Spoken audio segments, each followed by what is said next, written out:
BPSC teacher की परीक्षा में राष्ट्रीय आंदोलन से जुड़े हुए प्रश्न पूछे जाएंगे। तो हम उनमें से महत्वपूर्ण जो प्रश्न हैं उसको हम हल करेंगे।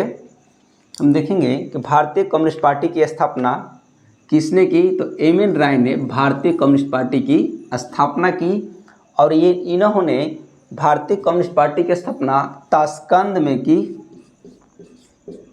ताशकंद और 1920 ईस्वी में भारतीय कम्युनिस्ट पार्टी की इन्होंने स्थापना ताशकंद में की।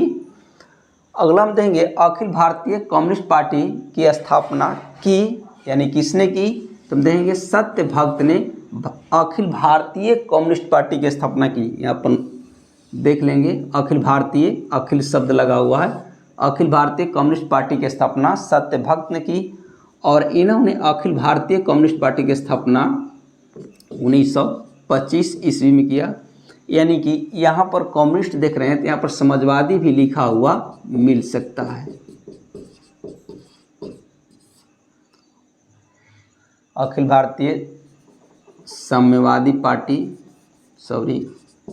साम्यवादी पार्टी मिल सकता है या साम्यवादी दल।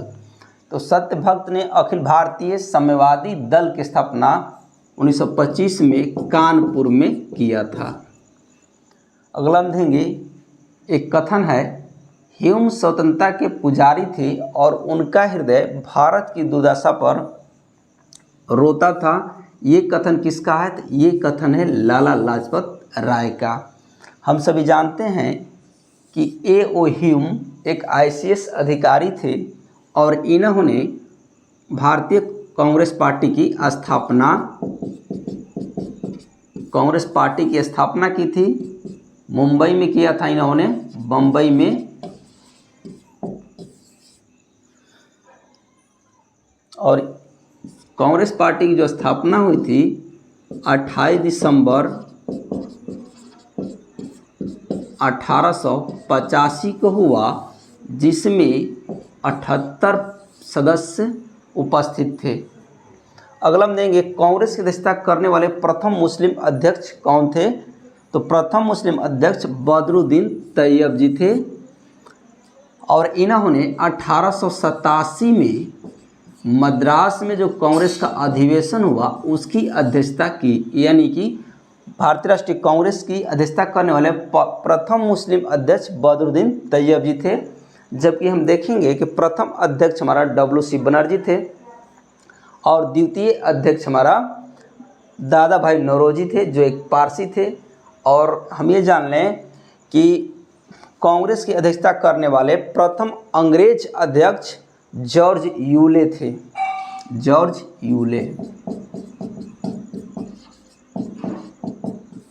यूले ऐसे अंग्रेज थे जो प्रथम अंग्रेज थे जिन्होंने कांग्रेस पार्टी की अध्यक्षता की थी। अगला हम देखेंगे द्वितीय अंतर्राष्ट्रीय समाजवादी कांग्रेस में भाग लेने वाली भारतीय कौन थी। तो ये थी मैडम भीकाजी कामा। तो हम जान लेंगे कि द्वितीय अंतर्राष्ट्रीय समाजवादी कांग्रेस जर्मनी के स्टुटगार्ट में हुआ था। ये जो सम्मेलन है 1907 में जर्मनी में एक शहर है स्टुटगार्ट में हुआ था, जिसमें भारतीय प्रतिनिधि के रूप में मैडम भीकाजी कामा ने भाग लिया और मैडम भीकाजी कामा ने यहीं पर यानी कि स्टुटगार्ट में भारत का झंडा फहराया था। यानी भारत का झंडा फहराने वाले प्रथम देखा जाए तो मैडम भीकाजी कामा है। कहाँ फहराई। स्टुटगार्ट में फहराई। कब फहराई। 1907 में। तो किस सम्मेलन में। तो द्वितीय अंतर्राष्ट्रीय समाजवादी सम्मेलन हो रहा था, वहाँ पर इन्होंने भारतीय ध्वज लहराया था। अगला हम देंगे मुस्लिम लीग के प्रथम अध्यक्ष कौन थे। तो मुस्लिम लीग के प्रथम अध्यक्ष वकार उल मुल्क मुश्ताक हुसैन थे। और हम देख लेंगे कि मुस्लिम लीग की स्थापना 1906 ईस्वी में ढाका में हुई थी और इसके संस्थापक सलीमुल्लाह थे। सलीमुल्लाह मुस्लिम लीग के संस्थापक थे और जबकि इसके प्रथम अध्यक्ष वकार उल मुल्क थे और इसकी स्थापना यानी कि मुस्लिम लीग की स्थापना ढाका में हुई थी और कब हुई थी? 1906 में हुई थी। अगला हम देखेंगे हार्डिंग बम केस में सरकारी गवाह कौन था? तो सरकारी गवाह दीनानाथ था, इन्होंने सरकार की तरफ से गवाही की। और ये हार्डिंग बम केस हम देखेंगे हमारे देश के वायसराय लॉर्ड हार्डिंग जब हमारे देश की राजधानी कलकत्ता से दिल्ली स्थानांतरित हुई तो ऐसे में ये कलकत्ता से दिल्ली में प्रवेश कर रहे थे। दिल्ली के चांदनी चौक पर इन पर बम फेंका गया भारतीयों के द्वारा 1912 ईस्वी में। जब ये दिल्ली में प्रवेश कर रहे थे तो जब बम फेंका गया तो इस बम केस में बसंत कुमार विश्वास, बाल मुकुंद, मास्टर अमीर चंद लिख दे रहे हैं, बाल मुकुंद, मास्टर अमीर चंद, बसंत कुमार विश्वास,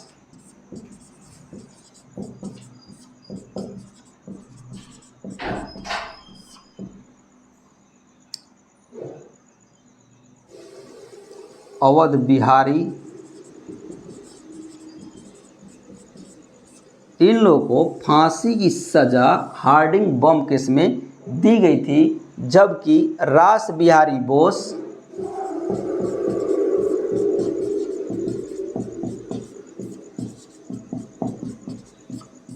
गिरफ्तारी से बचने की डर से जापान भाग गए थे।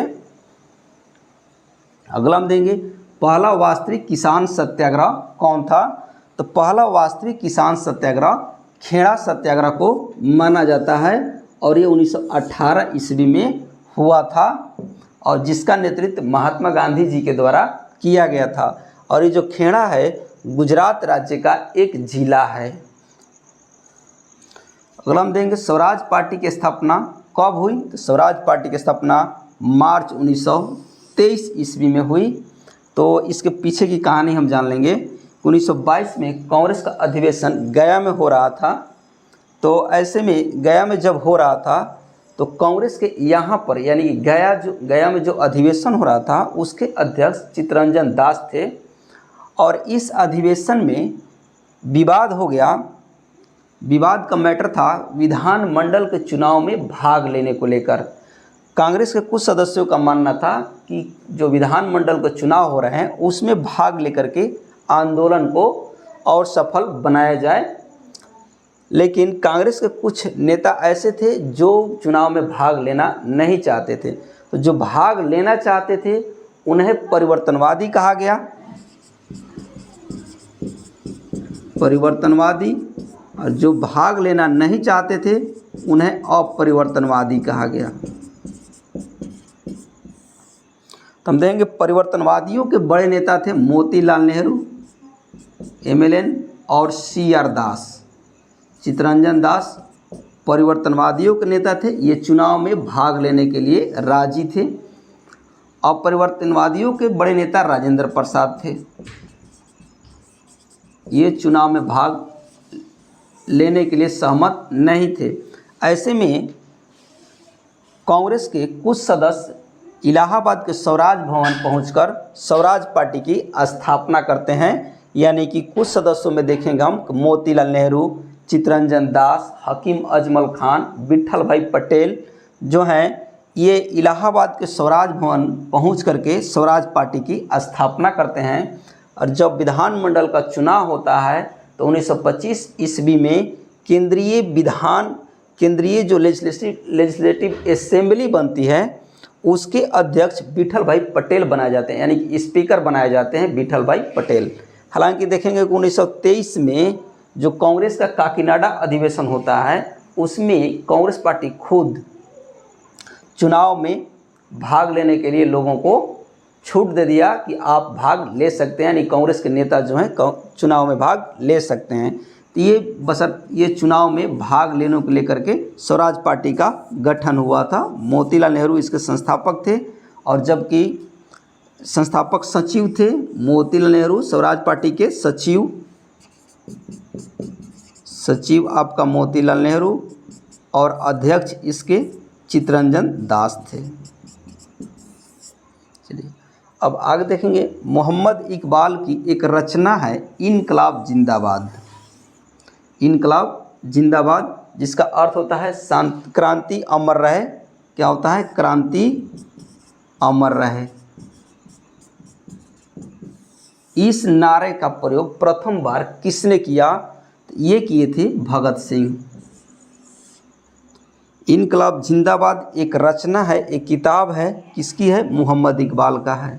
और मोहम्मद इकबाल ने एक और गीत भी लिखा है, सारे जहाँ से अच्छा हिंदुस्तान हमारा।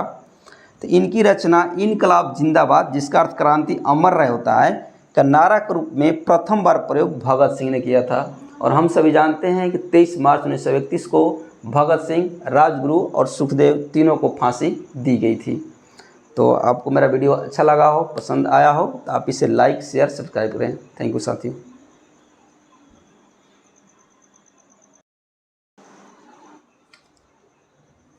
यहाँ पर एक मिस्टेक हो गया है कि जब अखिल भारतीय राष्ट्रीय कांग्रेस की स्थापना हो रही थी तो उसमें 72 सदस्य उपस्थित थे, यानी कि कुल 72 सदस्यों ने भाग लिया था।